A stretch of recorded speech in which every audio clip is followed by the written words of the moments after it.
Security of lives and properties still remains everyone's concern. How do you protect your informants? We never divulge them. Like now, I'm telling you, I've never given you a name. And you have a sufficient arms that can fight these vandals? We have sufficient arms, even though we're pushing for more.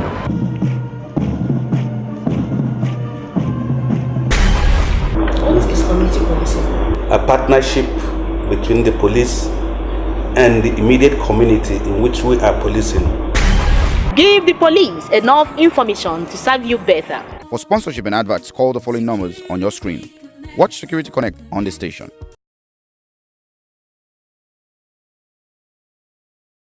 Terrorism remains the worst form of crime against humanity, as the arts are often targeted at a defenseless population, often for flimsy reasons like drawing attention to a cause or inciting a political change or gaining political leadership. Some form of criminality in Nigeria, such as the gruesome activities of the Fulani herdsmen, ritual killings, murder, kidnapping, gang violence, rape, and all that. All these call for urgent concern as they constitute gross impediment to the growth and development of the Nigerian economy. The Nigerian police force have found out that crime control tactics need to be augmented with community policing strategies that prevent crime and reduce the fear of crime in the neighborhood. As fear of crime is a significant problem in itself, a highly visible police presence will help reduce fear in the neighborhood by getting community members involved. Community policing creates a new emphasis on making community members active participants in the process of solving community security challenges. The Nigerian police will have more resources available for crime prevention activities. Yes, the Nigerian police force will need to have more resources available for crime prevention activities, as security is related to man's state of well-being, because a man cannot be said to enjoy a state of well-being when his or her security is under threat. Good afternoon and welcome to today's edition of Security Connect with Vivian. On the topic today, we'll be discussing crime and community policing. But before then, let's take some commercial. Please don't go nowhere. We'll be right back after this time out.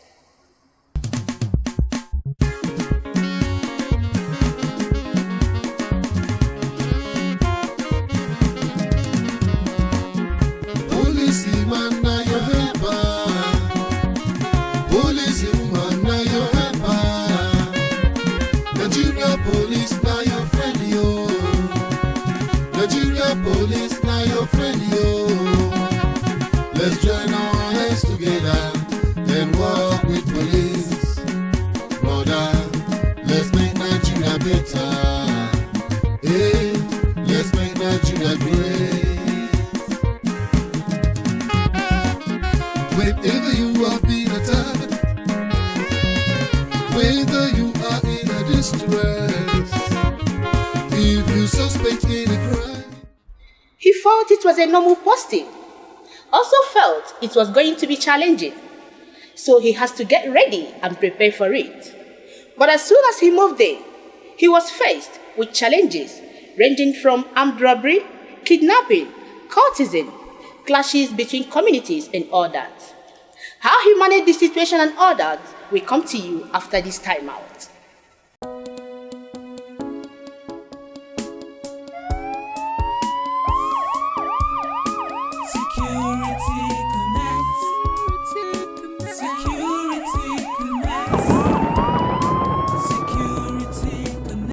He holds a BS in Sociology and Political Science from the prestigious Bayero University, Kano. He has many work experiences and have attended many professional courses. He is so passionate about security of lives and property. My guest on the program today is Bashir Makama. He is the Commissioner of Police, Benue State Police Command. I'm CP Bashir Makama Commissioner of Police, Benue State. Recently, the IGP launched a bail is free campaign in Niger State. What would you say about bail is free? Bail is ever free. It has always been free. The law that stipulates bail does not give it any other financial connotation or any string attached to it other than fulfilling the conditions of bail, getting a surety if it is such that the surety has to show with means of whatever conditions that are laid down for the bail is always free. For instance, in Benue State, where I happened to start the community policing project years back, they know me very well. Those of them that are still serving here know very well that at that time, once there is any condition attached to bail, they will go to that community policing officer.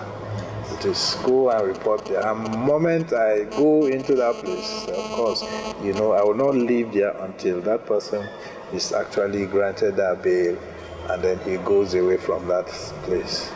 What do you think people stand to benefit, and what do you think that the DPOs who are the ones handling these things got to lose? Because so many of them have been interviewed, and they say that bail cannot totally be free.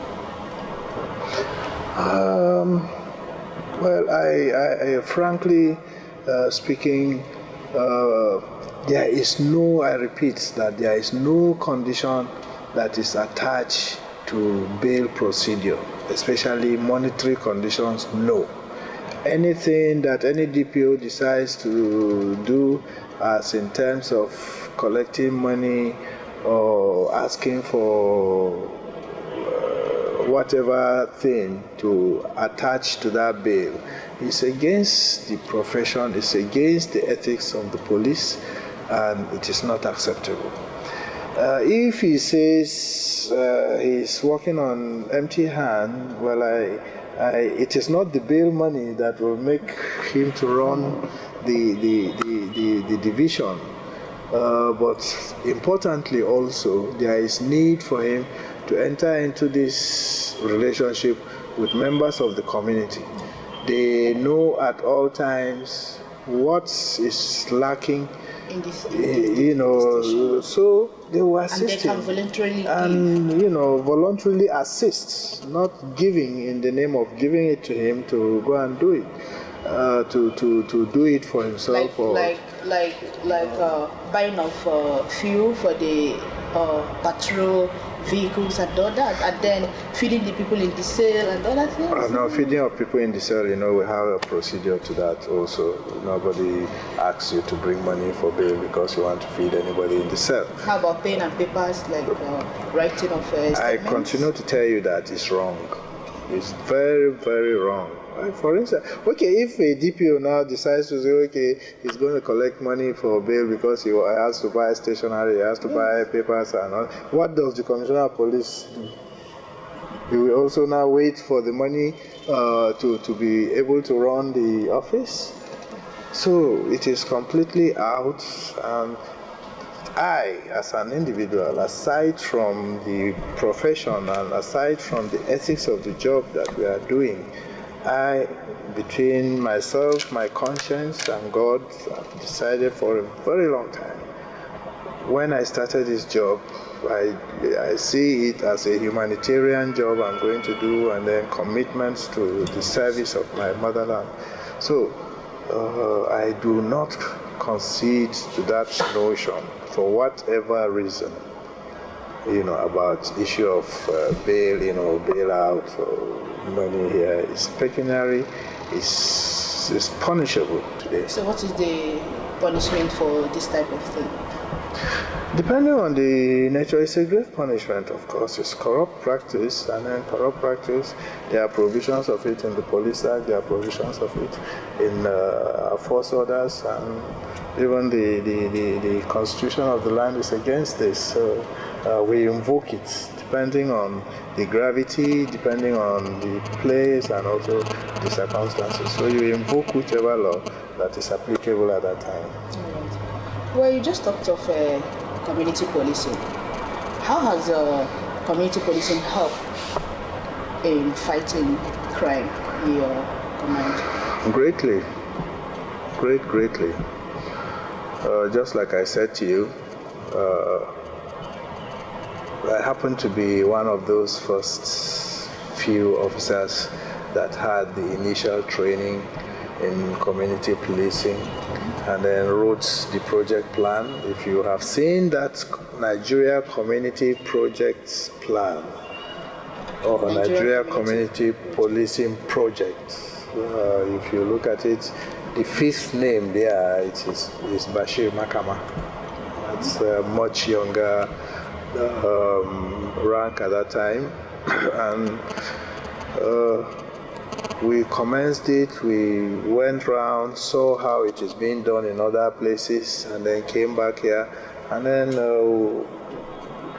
bring out a plan of it which will fit into our culture, our system, and all, and then ensure that it is followed, because it is a kind of philosophy of policing that takes the nature and culture of the community in which is practiced. And that is why there are sharp differences in the way the community policing works in the UK, the way it works in the US, and the way it will even work in Nigeria. But basically, what is sacrosanct there is the principles, the rules of engagement, how you achieve these goals, how you get the people to do, takes the same form. But ultimately, whatever difference that there is just of implementation. But at the end of the day, the principles, the what you intend to achieve is the same. Okay.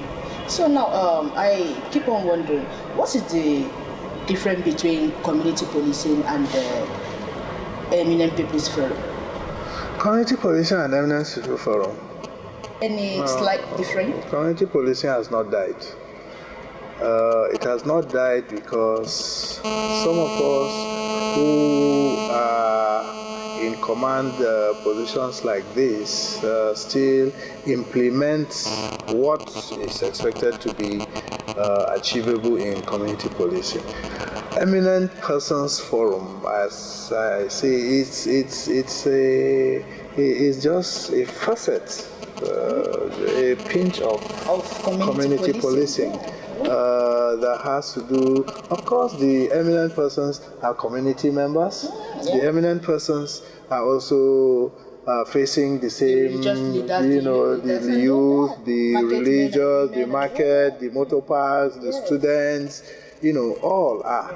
But when you talk of eminent persons, I think those we see them as societal leaders, community leaders, those who will come and then project, those who will come and those who have followers, those who can talk to people to listen, those that can come out to say, okay, we want to give you assistance in terms of those things that are lacking. So, eminent persons is just part of the community, and then whatever they are doing as in relation to policing the community is seen as community policing. Virtually all the societal facets or societal segments are part of it. So it is a holistic form of policing that has to do with everybody. In Benue State, what are the most challenging crime situations you have here? Challenging crime situation In Benue State, yes. I will take you a little bit backwards. When we started, about a year ago, when I came to Benue State, what I met on ground, we had a lot of cases of cultist activities. We had cases of kidnapping. We had cases of course, criminality keeps evolving. So they are there. And of course, there is no zero to it. So we met cult activities. Students are involved in cultism. Members of the community are also involved in it. You go somewhere, you find armed robbers, you arrest some of them, you recover weapons from them, you find they are students in most cases. Those that are not students, of course, they are practicing criminality. And those that are students will tell you, I'm not an armed robber, I'm a cultist.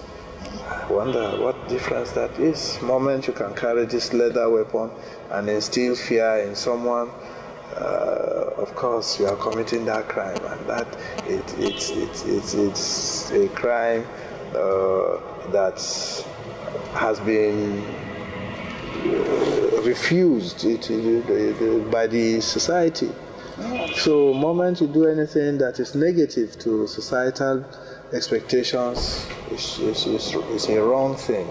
So we met some of these things, and we are on it, and we do not eradicate crime, but we manage it to that level that will be attained, and you will be able to achieve whatever set goals you have laid for yourself to achieve. Yeah, because just recently, before you came, there have been records of even kidnapping and killings in Benue State here. But about 4 or 5 months ago or so, it has reduced drastically. So what magic did you use? No other magic other than crime control and management, being proactive in whatever you want to do, using the community to achieve the goals you set for yourself, community members volunteering to also give you information, understanding the fact that if there is threat to their lives, then everybody, there is apprehension. It makes everybody tense up the system. So the need for them to know too that if we volunteer information to security agents, to the police, this fear of crime will be reduced. So we try as much as possible to reduce fear of crime, and then to detect those that are detectable, arrest those that are arrestable, and then the law takes its course. Talking about community giving information, I keep on wondering because many of them have come to say, when we give information to the police, our lives is at risk and all that. How do you protect your informants? Well, protection of informants is as old as policing itself. That information comes to you, number one, you deal with that information in confidence. The informant that is giving you that information also should feel safe and free to give such information. So somebody who says you give information, the police will go and tell you, number one, you must have gone to the wrong person, somebody who cannot take decision even when he gets the information. Getting the information is different from following it up and then taking decision and taking action. So if you come to me, for instance, or the DPO, and tell him, that's why we insist that if you want to give information, go to a senior person, a senior officer that can take decision, that will initiate action and then follow up.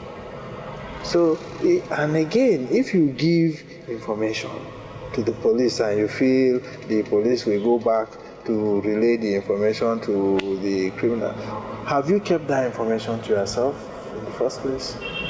Because confidence starts from self-confidence. Have you kept that information to yourself? If you see the police, maybe after receiving an information and they go there, cordon a place, conduct search and recover, recover whatever that the information is being given as illegal. Have you kept that information to yourself? Because you find mostly you will say, oh, Mr. A will say, oh, did you see the policeman or the policeman in that house? They came, they arrested him, they recovered this, they recovered that. You will now tell him, don't mind him. He thinks he's strong. We shall show him this. He has given up himself automatically. That is to say, he had known. Okay, but when you say that the person should meet a senior police officer, how many people have access to senior police officers? No, you are supposed to be open. But I don't have to guard this door, because if you go to the police station, also I throw it back to you that there is no police station you will go today, you will see the door locked. You see those doors at the police station that are just for contractual. I know, but you can't just walk freely yeah. and just be going, I want to see the commissioner of police. Why? It's not. If my PA is here, if you come, you walked in. I mean, to an average Nigerian, like a villager now, for instance, who really want to pass an information to you and he didn't want to drop it at the gate. Is your office accessible for this type of person to absolutely. come in and that is part of the community-led policing. Yes. That there is accessibility to both the enforcement agents, there is accessibility to whoever that has anything to do with what you are giving. So everyone should be accessible. For instance, there is a standing instruction in my office. Anybody that comes to see me has to see me. Anyone that comes in here, he wants to see me, should be able to see me. So, and then if you are very conversant with the practices, the IG will always warn officers, don't make yourself elusive. You must be accessible. The people, the community members, people should access you, because you never know to what information they are bringing, either to save my life. So if I now make myself difficult to see, I might not get all that it will take to really help me to do my job. So accessibility is very key in body polity, especially in policing the communities. We need a lot of accessibility. Yeah, right. So when we talk fighting crime, we know you don't do it alone. How do you relate with other sister agencies to do it here in Benue State? We synergize. We work together. Here in Benue, that is what has been giving us the feats we have been achieving, if any. Because all the agencies, for instance, downstairs, I have what we call a joint ops room. A joint ops room is a place where at a particular time where there is any standard operation, everybody will come in there. You come in there, you take directives, take information from the different services, put it like a tasking room, for all agencies. They will come around, sit down, and then we begin to diverge. If I take information from you, we share it. If the other one brings, we share it. That one brings, we assess it, we share it, and then we'll cascade. So that's what we do here in Benue. And it's really, really working. Then how about men? Do you have enough men on ground? Men on ground? We have men on ground, yes. But it is not the number of men that really matters that does the job. Okay. The men can be there, and then still you'll be overwhelmed. So it is the management of whatever resources, which includes the men. that yield results. You can pile up men and men and men and men, and yet we are having issues. Even though I would say in the command here that we will require more men, but it doesn't stop us from doing what we are expected to do.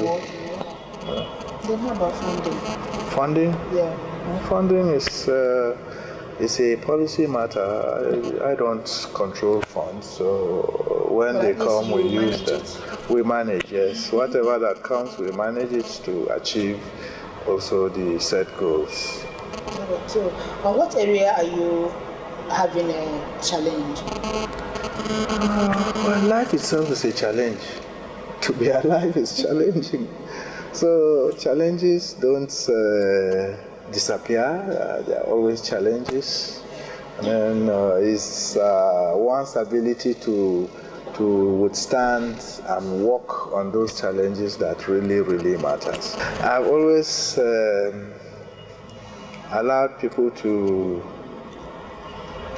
give me feedback and to judge me. However, I think in a nutshell, we have tried to control crime, and we have tried to allay fear of crime.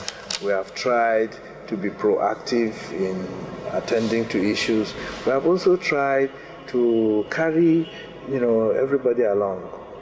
That is when you achieve goals. Okay, like for anybody who is coming into Benue now, what are you assuring the person security-wise? Safety. That means Benue is safe. Absolutely. For anyone who is coming in. Coming in now, you are safe. Addressing Nigerian security challenges through community policing is very dear to my heart. I also want to believe that as young Nigerians, the security challenges facing our country are worrisome, and so demand all hands to be on deck to preferring workable solution. Thanks for watching. Until I come your way again next week, stay out of trouble and be security conscious. I'm Vivian Owasanya.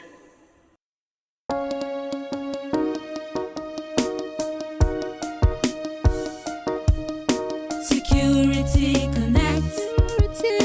Security Connect. Security Connect. Security Connect. Security Connect. Security Connect. We're here to educate you. It's entertaining, and empowering. We bring you the latest of security solutions. We help you protect yourself and home. Security Connect. Security Connect. Security Connect. Security Connect. Security Connect. We're here to educate you. Security